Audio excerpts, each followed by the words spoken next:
ธีทางดำรงชีวิตที่ติดพันกับธรรมศาสตร์ด้วยภูมิปัญญาอันแส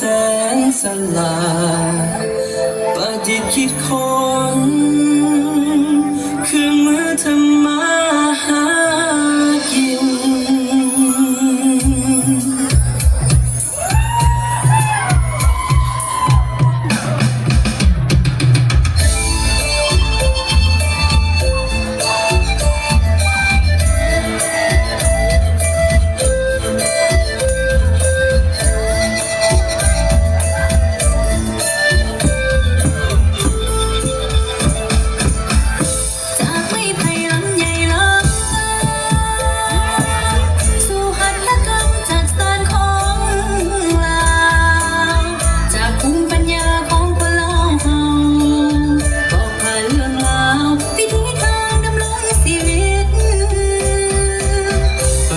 คิดคนและพัฒนากลายเป็นสินค้าแล้วเฮาประดิษฐ์สอดสานด้วยลายส่งเสริมความคิดหัตถกรรมงานประดิษฐ์ที่ติดพันกับยุคสมัย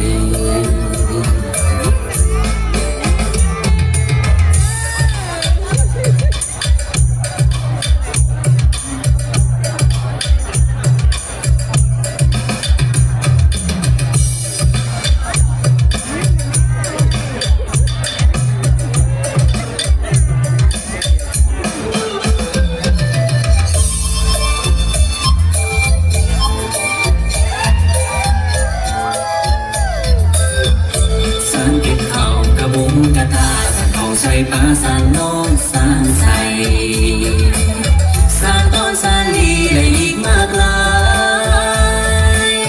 ส่งออกไปขายเพิ่มมูลค่าจากลำไม้ไผ่ทองให้ปลายนากลายเป็นสินค้าเครื่องหัตถกรรมจากสานช่วยกันดูแลช่วยกันรักษาช่วยกันรักษา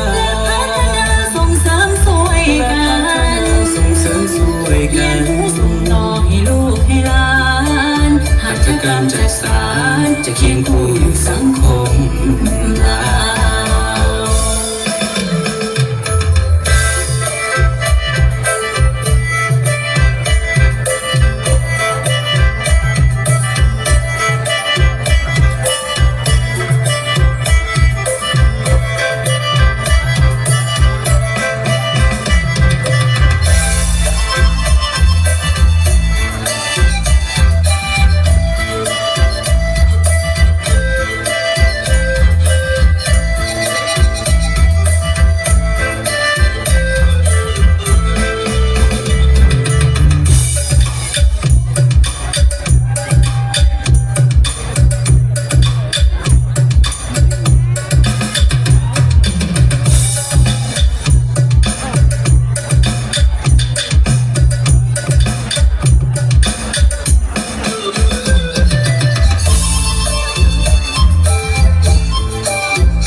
ปลาสานโน้นสานใส่สานต้นสานลีและอีกมากลายส่งออกไปขายเพิ่มมูลค่า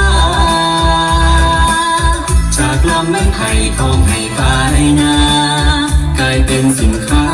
เครื่องหัตถกรรมจากสานช่วยกันดูแลช่วยกันรักษาช่วยกันรักษา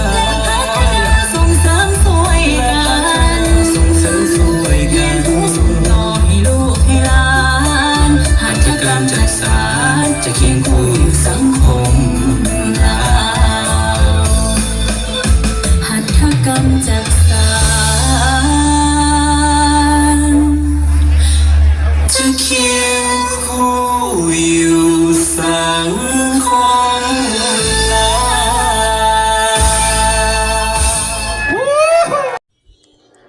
Thanks for watching. Don't forget to smash the like of this video and share. Subscribe to our YouTube channel, Tonmi Sai Family. Much appreciated.